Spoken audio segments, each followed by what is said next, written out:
Hello everyone, कैसे हैं आप सब। Welcome back to my channel. Radhe Radhe सबको। जैसा कि आप सब ने टाइटल देख ही लिया होगा कि आज मैं किस बारे में बात करने वाली हूँ। तो टाइटल में था कि मैं अपनी सेकंड प्रेगनेंसी की स्टोरी आप सबके साथ शेयर करने वाली थी, जो कि बिल्कुल ट्रू थी। सेकंड प्रेगनेंसी हुई, सक्सेसफुल हुई, बेटी हुई मुझे बहुत ज़्यादा दुआओं से, मिन्नतों से। हुआ यूँ था कि स्टोरी, मेरा एक बेटा भी है 9 साल का, जो 2014 में जिसका बर्थ हुआ है। अभी वो 9 साल का है। तो फिर उसके बाद सब कुछ बिल्कुल नॉर्मल था, मेरे साथ भी एवरीथिंग सब नॉर्मल था। फिर 2017 में क्या हुआ कि मैं प्रेग्नेंट हुई थी, बट अपने आप ही मिसकैरेज हो गया था। फिर सब कुछ नॉर्मल ही चल रहा था। फिर 2019 में फिर से मैंने कंसीव किया था। मुझे पता भी नहीं था कि मैंने कंसीव किया है, और अचानक मेरी तबीयत बहुत ज़्यादा बिगड़ जाती है। मतलब देखने में फ़िज़िकली नहीं लगता है कि बिगड़ जाती है। होता क्या है कि मेरा बीपी, पल्स, ये सब बिल्कुल लो हो गया था। बस मुझे लग रहा था कि मैं ज़िंदा ही नहीं हूँ, ऐसा कुछ फ़ील हो रहा था मुझे। हम गए डॉक्टर के पास, हमने कंसल्ट किया, तो डॉक्टर को भी कुछ समझ में नहीं आया। डॉक्टर ने ऐसे देख के और प्रेगनेंसी का जो चेकअप किट से होता है वो करवा के कहा सब नॉर्मल है, जाओ घर जाओ। फिर 2 दिन तक मतलब ऐसे बहुत मुश्किल मुझे हो रही थी, अजीब सा लग रहा था कि मैं जी ही नहीं पाऊँगी, मैं मर जाऊँगी। जब ऐसा बार बार मेरे साथ हो रहा था, फिर हम अगेन, मुझे आज भी याद है कि 21 नवंबर का दिन था। फिर हम अगेन डॉक्टर के यहाँ गए। वो बहुत अच्छी डॉक्टर थी, उनका नाम मिली मैम, मिली चौधरी या मिली चक्रवर्ती, ऐसे कुछ बंगाली थी वो।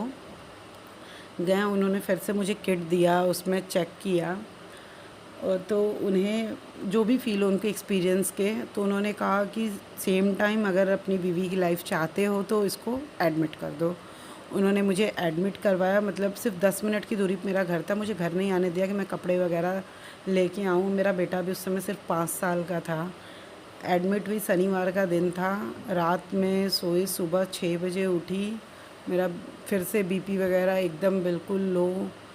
फिर तुरंत उन लोग ने अल्ट्रासाउंड वगैरह कुछ किए, कुछ टेस्ट, बीटा एसजीजी का कोई टेस्ट होता है। तो फिर हमें पता चला कि मेरे पेट में बच्चा था 1.5 महीने का, और वो बच्चा यूट्रस में न जाके डायरेक्ट मेरे फेलोपियन ट्यूब में गया, जिसकी वजह से ट्यूब फट चुका था और पूरे बॉडी में जो पॉइज़न था वो फैल चुका था। इमीडिएटली संडे का दिन था, मेरा ऑपरेशन किया गया, वो ट्यूब निकाल दिया गया। फिर उसके बाद फिर थोड़े दिनों के बाद मैं जैसे रिकवर होती गई। फिर डॉक्टर ने बोला कि कम से कम 18 महीने तक तुम्हें कंसीव नहीं करना है, और मे बी सिर्फ एक ट्यूब है तो कंसीविंग में तुम्हें प्रॉब्लम भी आ सकती है ट्रीटमेंट के साथ। लेकिन बोलते हैं ना कि जहाँ चाह होती है वहीं पे राह होती है। फिर ये बात है 2021 की। मेरे फादर इन लॉ की डेथ हुई थी मार्च में। फिर मैं बहुत ज़्यादा उनसे कनेक्टेड हूँ, बहुत ज़्यादा, शायद अपने पापा से भी ज़्यादा मैं अपने फादर इन लॉ से कनेक्टेड हूँ।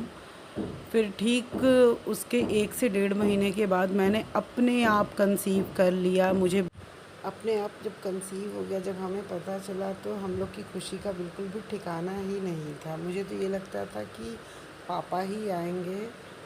मतलब पापा गए हैं, पापा मुझसे दूर कहीं नहीं गए हैं। वो फिर से मेरे अंदर, मतलब ऐसे मुझे फ़ील होता था।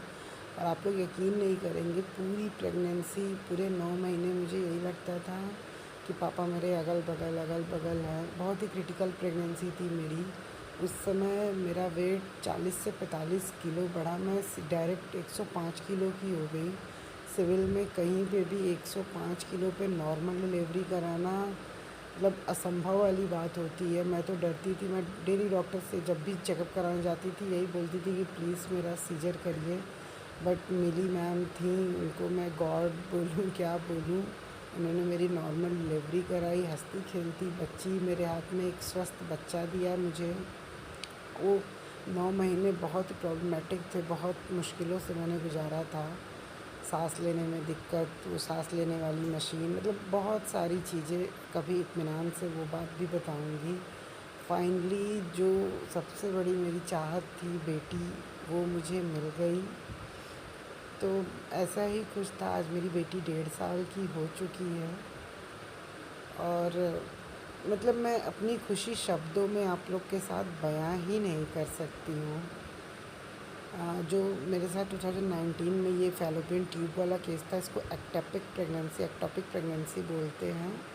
ये नॉर्मली कभी भी किसी के साथ भी हो सकता है। तो अगर कुछ भी ऐसे सिम्टम किसी को दिखें तो वो तुरंत डॉक्टर से कंसल्ट करें और सारा चेकअप वगैरह करें, क्योंकि ये जानलेवा भी होते हैं। तो अगर आप लोगों को मेरी स्टोरी अच्छी लगी हो तो आप लोग मुझे कमेंट में बताएं। मैं अपनी फ़र्स्ट प्रेगनेंसी की भी स्टोरी आप लोग के साथ शेयर करूँगी, रिलेट करूँगी, अगर कोई रिलेट करता हो इस चीज़ से तो थैंक यू। अगर आप लोग को पसंद आया हो तो प्लीज़ सब्सक्राइब करिए, सपोर्ट करिए। एक हाउसवाइफ अपनी स्टोरी ऐसे मतलब क्या होता, मुझे ऐसा लगा कि मुझे शेयर करना चाहिए। मैं जल्दी बस थैंक यू।